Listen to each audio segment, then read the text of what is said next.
Hey everybody, welcome back to Pat Talk. Me, your host Pete Vodden. I'm here with Emily Cavell today. We are also here with Carlos. Welcome, Carlos. Carlos is has been through our mentorship program and is still in our mentorship program.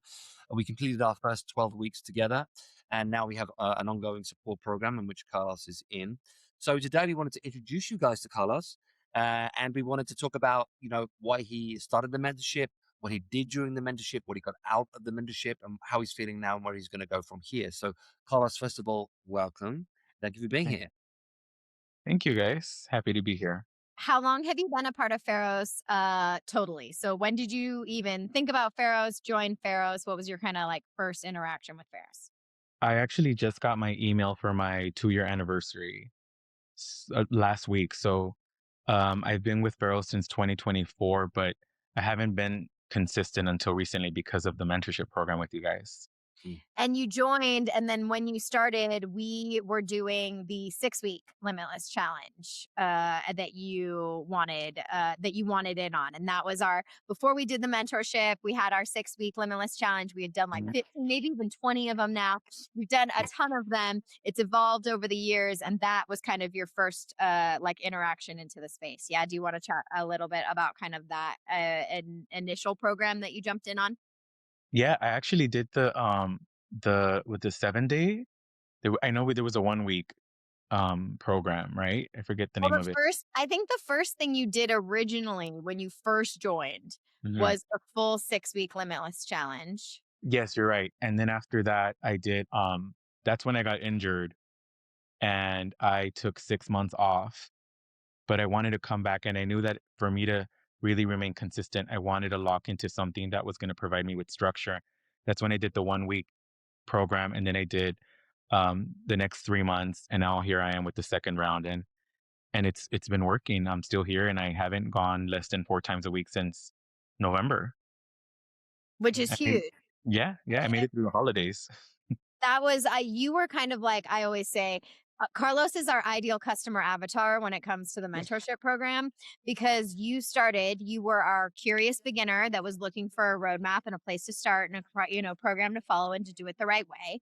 You got in on a 6-week program and worked your ass off. Like you went all in. You were like Yeah, the high achiever that went, like full in. And then after the 6 weeks, you did not come at all for 6 more months. Like, it yeah. was like and then Pete and I sat there and we were like, "Oh, Mhm. that's not the program. Like, our program is not a quick fix. Do as much as you possibly can."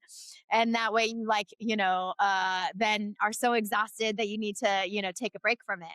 So we learned a lot from your experience in particular Yeah, because it was like, okay, especially for the curious beginner, the pitfall, the trap is the all or nothing. It's going mm, from, oh, I need to work out 6 days a week and manage everything and crush all of this to, can I just adopt a bare minimum strategy that lets me know it's a little bit easier than I think, so long as I don't give up and just have a strategy to keep going. And so I was excited that you jumped in on the 7-day accelerator because that's where I feel like we chatted about that. You're like, "Oh, I went about this totally wrong. I was just mhm. like going all in." And then I love that when you asked about the mentorship program, you were like, "I just want you to hold me accountable to showing up 3 days a week. Mhm. That's all I want."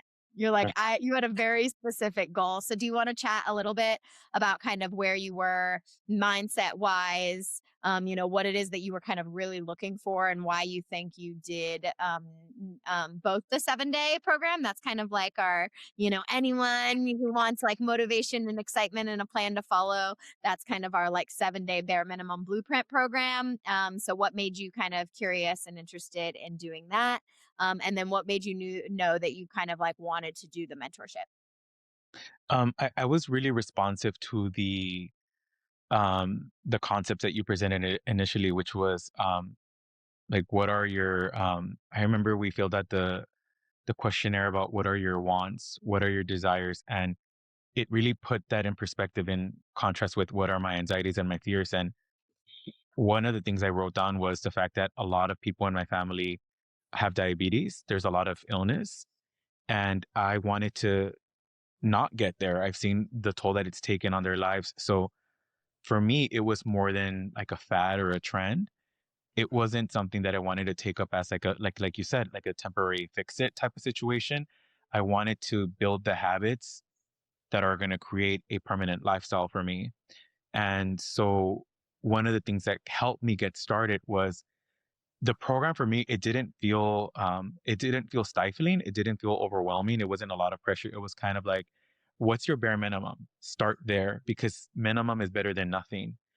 And the awesome thing about it is that when you do the minimum, it gives you the flexibility to say, this is what I can do this week. And naturally, when you meet that minimum, without anybody else prompting you, you start asking for more of yourself. And so it becomes like this internal sense of motivation. And here I am, I made it through. I always laugh because I think we started the mentorship, the 3 month one. We started right before Thanksgiving, and I was like, this Mhm. is gonna be rough, you guys. But um, I sailed right through the holidays without any glitches. So it was the program. I feel like it was a good fit, and I think it's a good fit for most people because it meets you where you are. So Yeah, and what you're tapping into is something that, we're talking a lot about right now, obviously, which is longevity and health, as opposed to like thinking about like the six pack and, the more of the mirror muscle type stuff and, the usual things that people try and sell you, which is like weight loss and, the bikini body or whatever it is. Now, all those things, of course, will come with time if you do things right.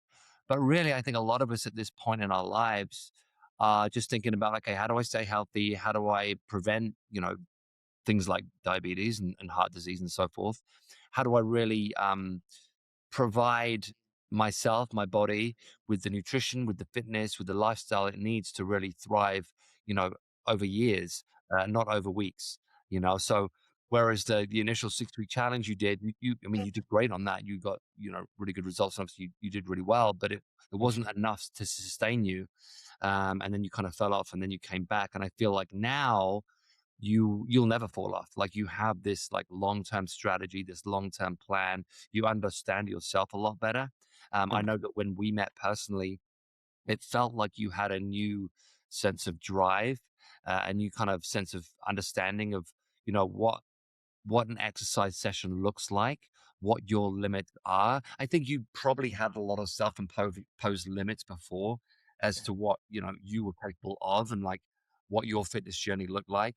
And I feel like you've broken over a lot of plateaus in that space of like, oh no, this isn't where the boundary is. The boundary's way further, way higher. There's a lot more I can do. So I think for you, a lot of this journey is obviously physical, but a lot of it is mental too. I feel like you've overcome a lot of mental boundaries in this process. yeah, the mental. 'Cause I think that we probably don't talk about the mental component enough. I know that for me, physically, I could do the exercises, but mentally, I was like, no, I don't belong in this space. Mm, I'm not a gym I'm not like a gym bro. I'm not. It's not for me. And I was able to overcome it, I guess, through like my own exposure therapy, like just keep showing up and it becomes second nature. I know we were talking about this in one of our meetings recently where you said, if I go more than 2 days without missing, I know that it gets harder. And I was already like last week because of work stuff, I hadn't gone 2 days and like my body, you can feel it. It's like, yeah, wait you a feel it. second. Yeah. Yeah, and I was like, "Oh, I need to get back because it's gonna be harder to come back." So, um, and the other thing I want to mention that is important because I'm probably gonna tattoo it on my forehead. I always tell people, I say, I have never, as depressed, as frustrated, as tired as I am, I have not once ever in my life left the gym feeling worse than when I got there. So, Right. I'm like that. The evidence speaks for itself. So, as terrible as you feel, you're always gonna feel, even if it's just like an inch better. I Yeah. love that. Okay, so I'm going to dive into that a little bit more because this is a hurdle that I think a lot of people have a hard time getting over Mm, is identifying as the type of person who will, work hard, go to the gym, da da da. So you said exposure therapy, right? Just yeah. doing the damn thing. And then having some mantras, like having that thing that you tell yourself, the story that you tell yourself. Right. To like rewrite or to be a louder voice than the person who's saying like, "Oh, you're not a gym bro. Why are you even stepping in here?"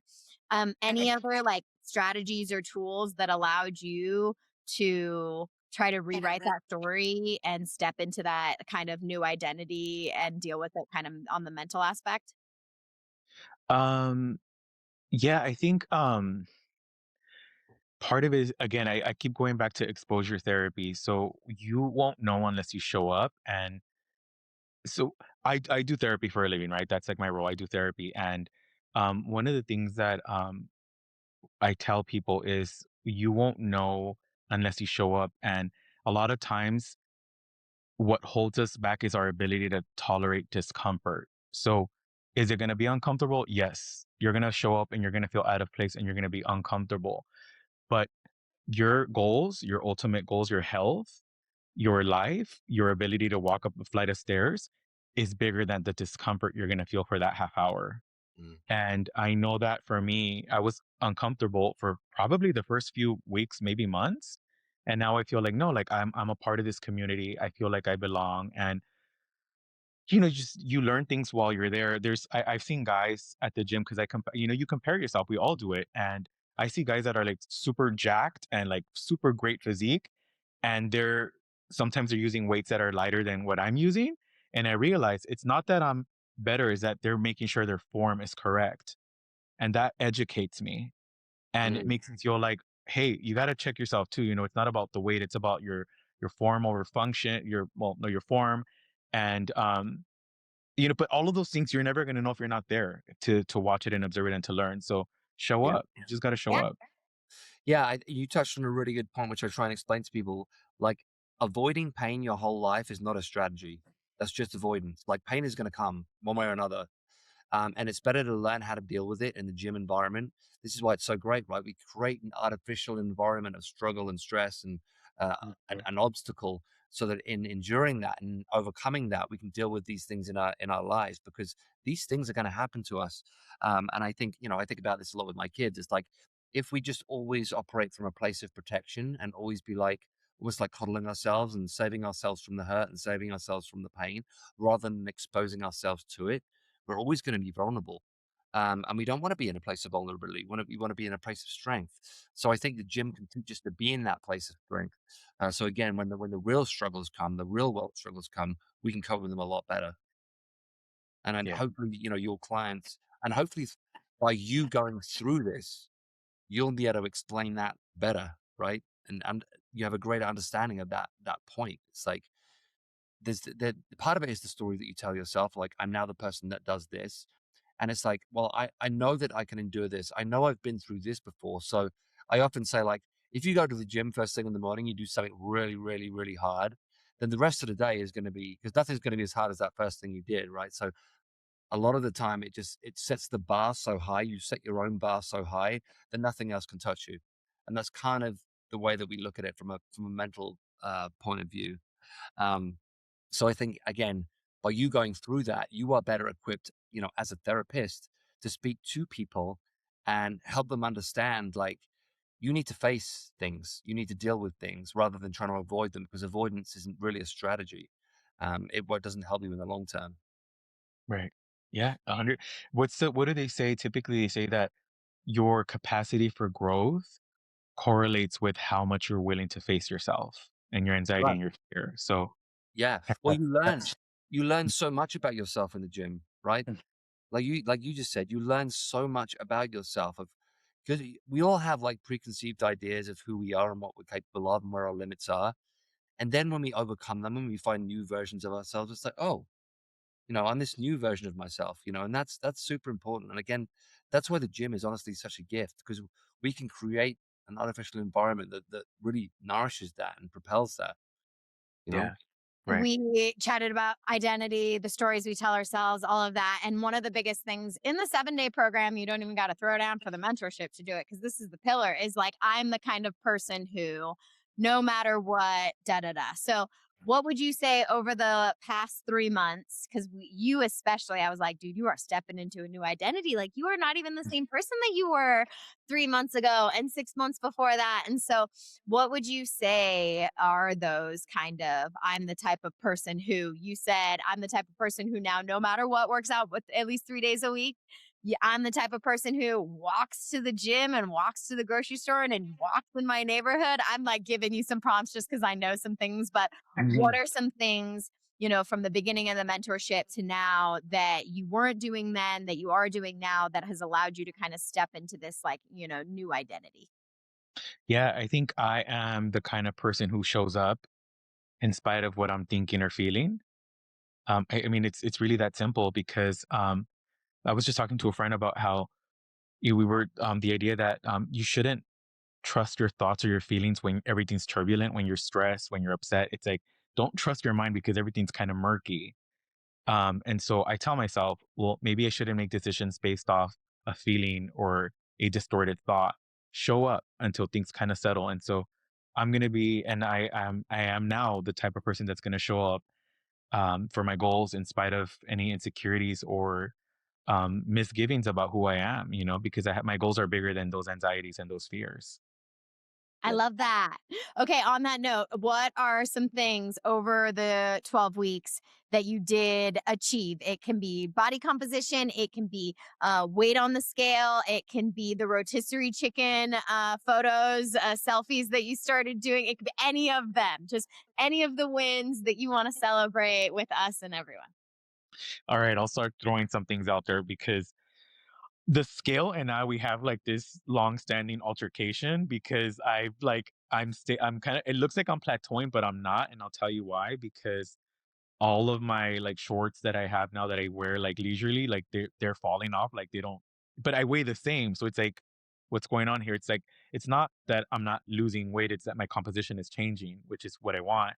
And then also when I'm lathering in the shower, sometimes I'm like, wait, that feels harder than it used to. Like this was flabby, like it's like the small subtle things.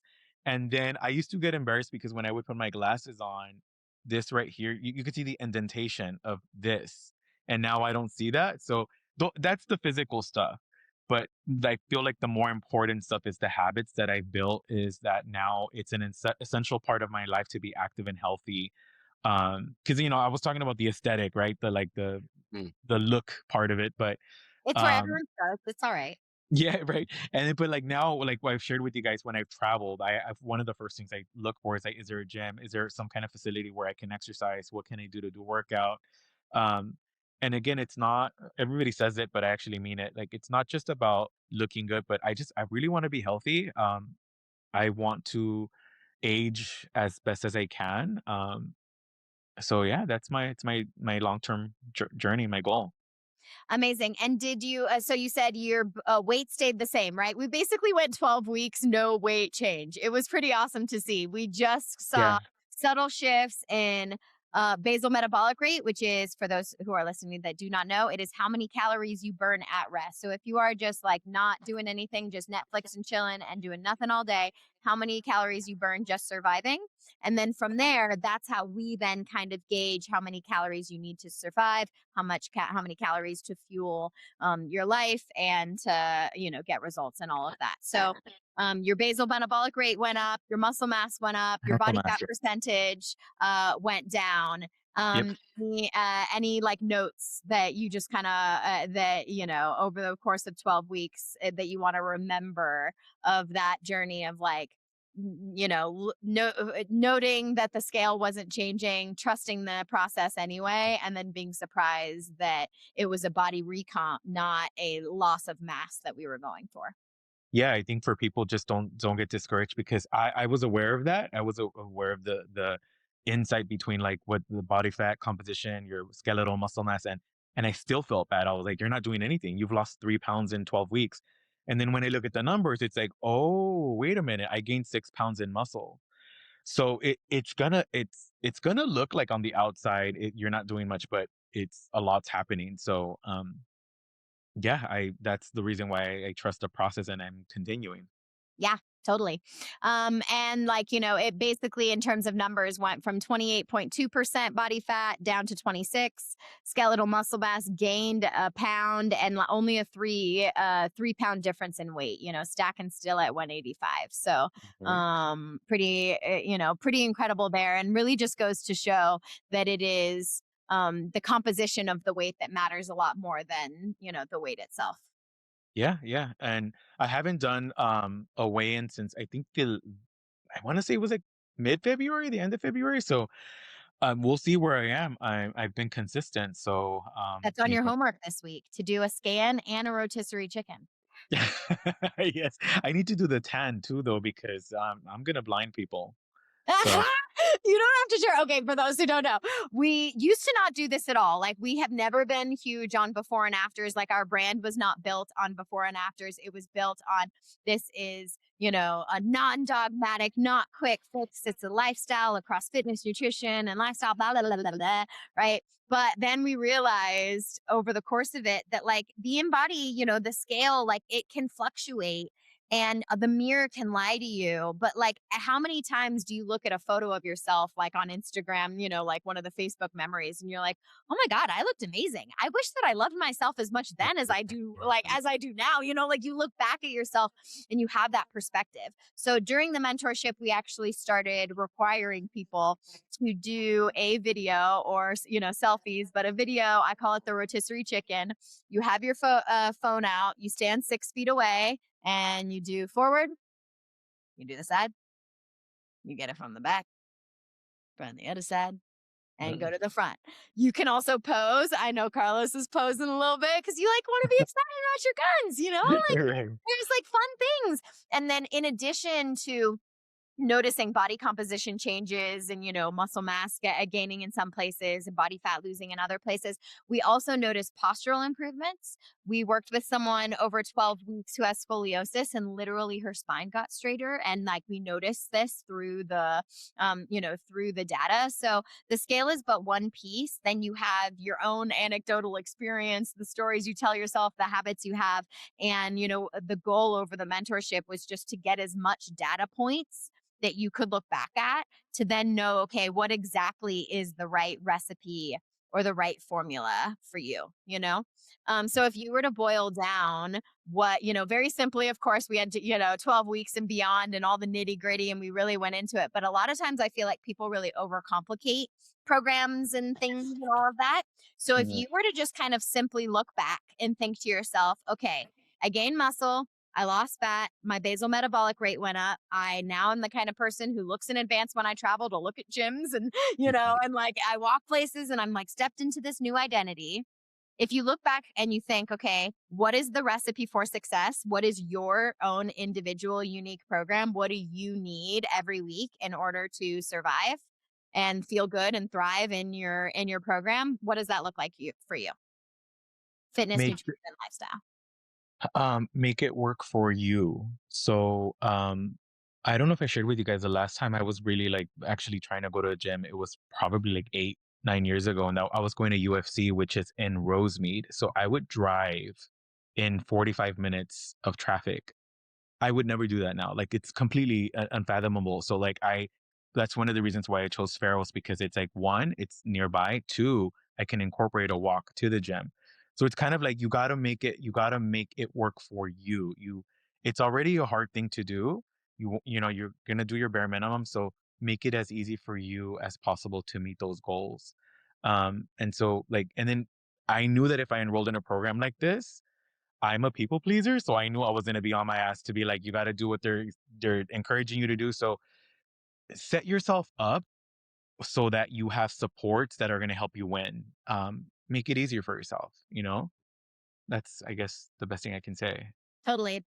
Yeah. That's Yeah. I mean, you have to, that's part of the whole thing with the mentorship is finding the lifestyle that works for you that isn't unrealistic. Because a lot of people will Yeah. set very unrealistic goals for themselves. Like, I'm going to train twice a day and I'm going to eat perfectly and I'm never going to drink again. And like, all these things that we maybe read in a magazine or we saw someone post on Instagram or like all these kind of like unrealistic and unattainable goals that we set for ourselves. Whereas it just needs to be something that works for you. That is, like you said, like doable. It has to be doable. It has to be almost easy. Something that can just be like, I get up, I walk to the gym, I work out, I come back, I crack on with my day. Like it needs to be that simple that it doesn't take a massive effort just to get to this thing that's making such a difference in your life. It needs to be something you can make automatic, that isn't a huge struggle. So I think you're bang on with that. The other point that I wanted to make, that there are intangibles with training that you can't really see on a scale or even in the mirror. And that is, a feeling of strength and a feeling of confidence. And, I know again, when we worked out together, it seems silly to say, but we get into the habit of like, I'm the person that uses the 16-pound dumbbells or whatever it is. Like, I'll ask you, like, use the 16s. It's like, how did that feel? That felt good. That felt like the right weight. I'm like, well, what do you mean? What do you mean it felt like the right weight? It's like you did 12 and it didn't look like a struggle. Yeah, I think that was heavy enough. Like, what do you mean heavy enough? And then you go up to the 18s and you go up to the 20s, you do the same amount of reps. It's like, oh, yeah, I guess it wasn't heavy enough. It's like, yeah, it wasn't heavy enough. So, I think you become stronger than you know during Mhm, processes like this. And again, you're reminded that you always need to challenge the body. You always need to kind of test and push the limits because we all get into a place of comfort.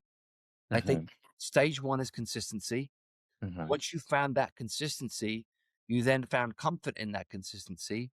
mhm. And then you need to break through that comfort into discomfort in that consistency.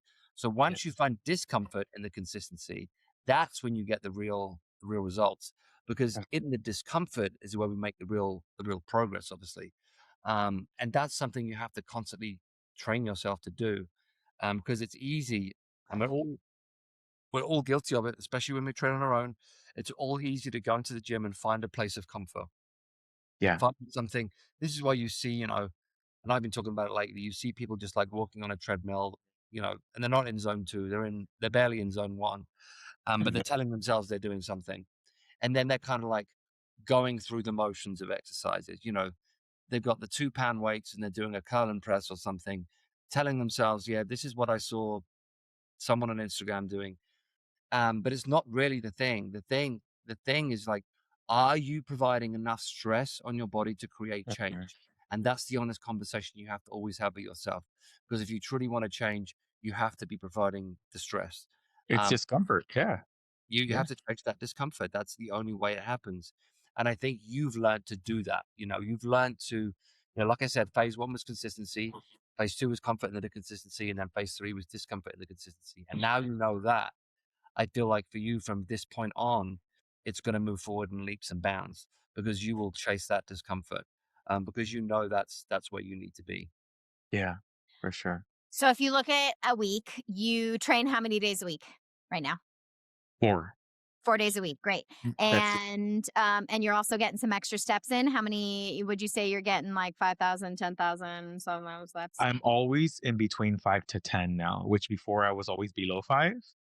But because I walk to the gym now, I'm guaranteeing that I'm always at least above 5, which I know we're supposed to be hitting 10, but like I said, bare So minimum, hard. Yeah, that I'll car hit ride 10. is so hard. But yeah, it's better than what I was before the gym. Great. And then I know you were coming off of a shoulder injury, so I'd love to hear a little bit about that process too. And where you were, kind of what program we followed, and where Mhm. you're at now in managing that injury. Yeah, so that's actually it's important because that's the reason I stopped going to the gym for 6 months when I first started going to Pharos. And then when I reconnected with you guys, I started doing the shoulder protocol exercises. And then I did want to share with you guys that last week, I don't pay too much attention to like social media because I think everybody does their own thing. But I did see some exercises that I thought would be good for my shoulders. So I started doing like the upside down kettlebell Oh and yeah, moving it this way. And it felt really good. dude, it's Um, so good. It's the advancement of the pinky forward farmer carry. It's yeah, like you're there and then you're yeah, here and then you're overhead, turns into windmills. You could have a whole fun protocol off of that. I'm excited to right. jump in that. And that's the thing is that I was never the kind of guy that would like incorporate my own like who do I think I am like doing my own exercises like at my DIY. And so I did that last week, and because I felt confident with that, I went to arms race yesterday because I told you guys like I arms race is my discomfort, but I'm still showing up, and I did the shoulder protocol and then I showed up to arms race and it was a really good class. So I'm doing the thing. That's great. Okay, cool. And your pain level when we started the mentorship, what would you say shoulder nagging pain between 0 to 10? Right now it's probably a 3. Yeah, and Uh, where was it at 12 weeks ago? Like where was it in, or like 4 or 5 months ago I when was we scared. I was probably like 6, 7, maybe 8. Yeah, I was like, I don't want to do anything upper body. Yeah, totally. So going from a 6 to an 8 and then down to a 3. And I always like to say from 1 to 4 is kind of like the, hey, be aware of me. Make sure you're being smart. make sure your form is good. Make sure you pattern this correctly, right? Because like in the process of repair, we want to make sure you're in the right positions, that you have the right supporting activation and stability. That Mhm. then we explore your maximal range and we Right. dive into any adhesions, getting in the way of that. So, if you are curious specifically about the shoulder protocol that he's talking about, then DM us and I will send it to you because it works. It really does work wonders. And it's a nice kind of bare minimum practice around that. So, how often would you say you do that shoulder protocol to just keep it at bay? Do you, once a week, twice a week? That one at least 3 times a week. Cool. So, it's a At part least. of your warm up routine. You're just like doing it automatically. Mhm. Awesome. Anything else you want to say about the fitness prescription on that? So it's like you're training 4 days, you're getting as many steps in, you're getting mobility, accessories 3 days a week. Anything else on that? No, it's funny, that we're talking about this today and recording this because I was actually gonna tell you guys, like, I think I'm, like, itching to step things up a bit, and I'm trying to figure out how to do that. I don't know if it means a 5th day or incorporating a longer workout. I don't know, but, I think your maybe fifth we day. could talk. I think your Yeah. fifth day would be good, Cars. I Yeah. think you're ready for it. I think non-negotiable Sunday arms race is going to be good for you specifically. Yeah, I think so too. Yeah, Yeah, just I like that back to if we want to tie this conversation up in a nice little neat bow of like chasing discomfort and the things that, are kind of like the thing that we go, oh, it's a Sunday, blah, blah, blah. And like that's the weakness. Lean into that. That way you consistently get 5. Or we'll just flesh out your DIY workout. In the mentorship program, basically we boil it down to fitness, nutrition, and lifestyle. So every week we are mapping out within fitness, nutrition, lifestyle, and just trying to, fine tune and maximize everything within there. And oftentimes we'll write you accessory programs, or if you're traveling, write you stuff specific to you so that it does feel like it is, yours. Mhm. Okay, and the nutrition. What would you say are your like staples in the nutrition category of like during the mentorship program? What are either some principles or just some things that help keep the train on the tracks when it comes to nutrition and staying in line with the person you want to be and the goals that you're chasing? Meeting your protein, so make sure you don't miss on your protein serving in the morning. That starts you off, kind of at a surplus. Uh, oh, and then if you don't wanna eat it, don't have it at home. That's my thing because I would always have snacks at home, and it's like the easiest way to not eat it is just not have it at home. What else? It's actually not that hard. You can buy, like, your proteins, like chicken, ground turkey, whatever it is, and you can mix and match as much as you want.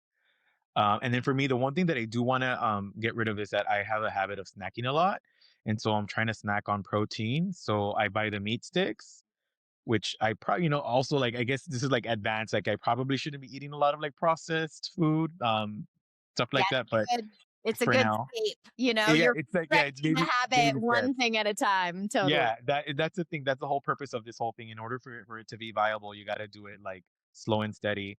But yeah, just look at what protein prioritize protein is what I'll say. That should be your priority always. Great. And did you track throughout the mentorship? I did track. I spent, like, a Talk good to me 2 about that. weeks. I was super strict for, like, this is why I like this whole thing has worked for me, because I was super strict for about 2 weeks. Then I figured out, like, what my habits are, my routine, and then I didn't have to be so strict. It's different from intuitive because I thought I was being intuitive at the beginning, but I didn't know what the hell I was doing. But I needed to gauge what I needed to eat to be able to accurately intuit. So now I know, oh, I'm kind of over because I already had 3 meals. And so you want to track to kind of set that baseline first. So yeah. Amazing. Mhm. Ding, ding, ding. So the goal is not to track forever. It is to Mhm. track to get your baseline, to build Yes, intuition through experimentation, there and you then go. kind of toggle it from there. And then use it as a course corrector. But there'll be times where it's like, oh man, what happened? And it's like, I don't know, maybe I should just track for the next couple days. And then you're like, oh wow, I didn't. Well, that just happened with one of ours. She was gone for the weekend in a girls' trip, went to Starbucks, had over the course of a week had 4 Starbucks drinks with the protein like foam in it, and then Yes. did it after and was like, oh my god, I had an extra 1,000 calories that I did not account for in the form of liquids that I just was like not even thinking about.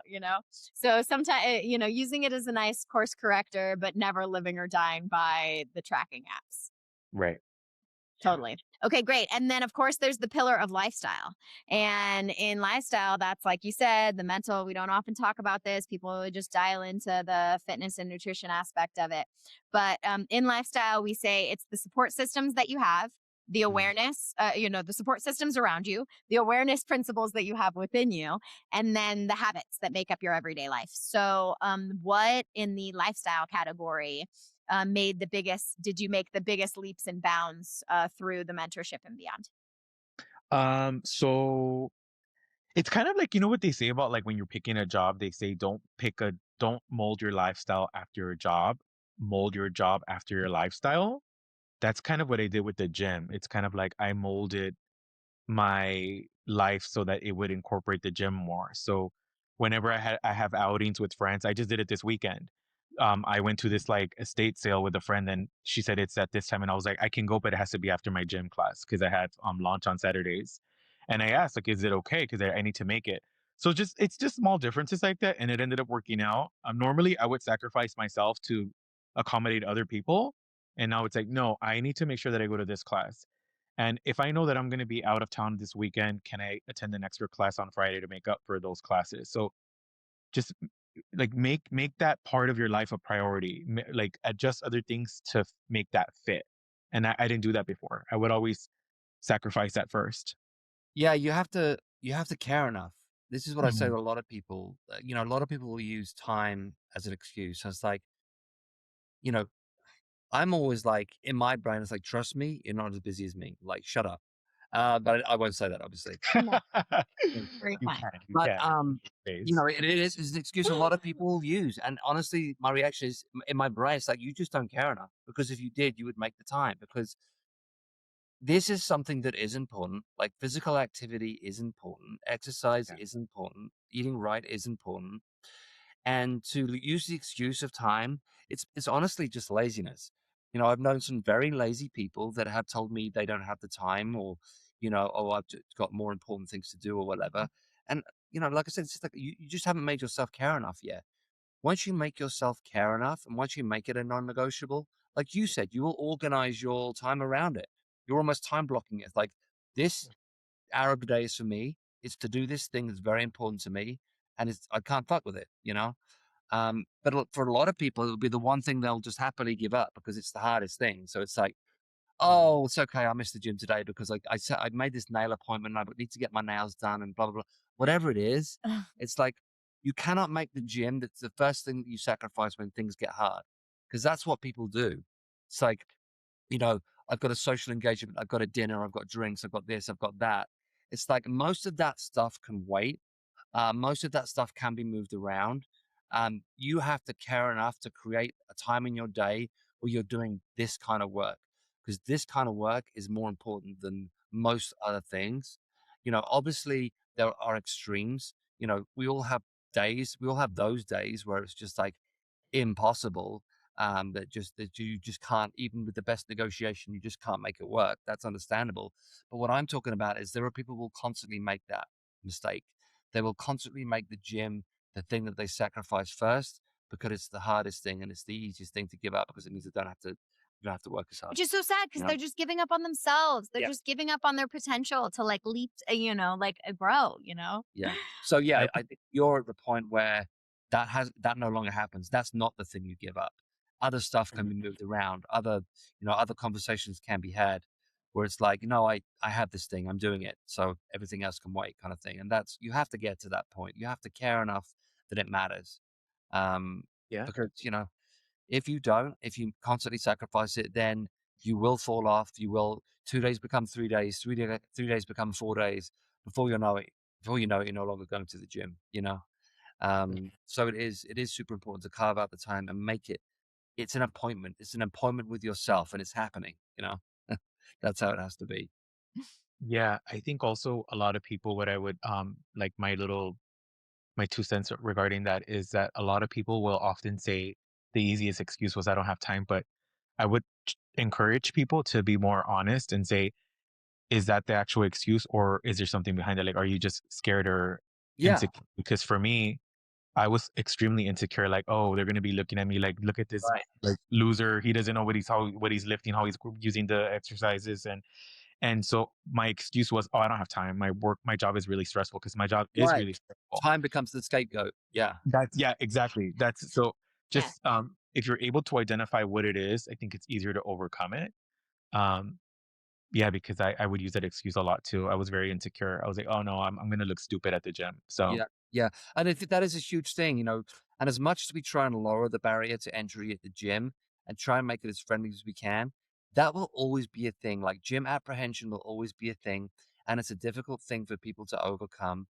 Um, Because people think that it's for somebody else. yeah, We forget that fitness is for everybody, that health is wealth, that you only have one body, one temple, and one place to live. And if we can nourish both our earth and ourselves, then like that's where most of the growth and like, happiness lies. well, yeah. also just reminding ourselves that no one else cares. Like, no one else Right, cares yeah. about what we're Nobody doing. looks at you though as much as you think they do, Yeah, like no one cares. Everyone's dealing with their own shit. Everyone's got their own insecurities they're wrestling with. We're all in the same place, really. It always makes me laugh. Like, I think we look at some of the most insecure people I know are in some of the best shape you've ever seen. And that is 100% true. So that those feelings of insecurity occupy everybody. Those feelings of I don't belong here, that kind of like Imposter shame thing, imposter syndrome. syndrome. yes. It's common in all of us. We all deal with those same things. Sorry, our cat's being a pain. Um, The mascot. yeah, and I think it's important to remind ourselves of that. It's not like no one's coasting through life. Everybody's struggling. Everybody's going through something, and I think we tell ourselves that we're the one that people are going to be looking at, and it's just not true. But it's a story that we've made up in our minds. And again, it's one of those things we kind of like almost use that as the scapegoat of like, I don't want to go because people are going to look at me, or I don't want to go because I haven't got time, or we create all these like things in our mind to stop us from doing the hard thing.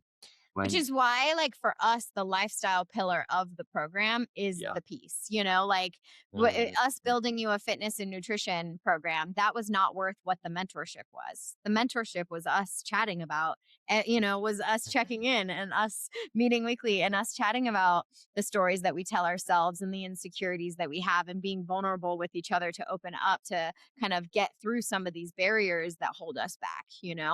That is what good coaching and what like yeah. transformation really kind of looks like, because otherwise, yeah, you could have any bodybuilder following macros to a T and doing the ultimate workouts and then looking in the mirror and just hating themselves, and that's really not what we're going for.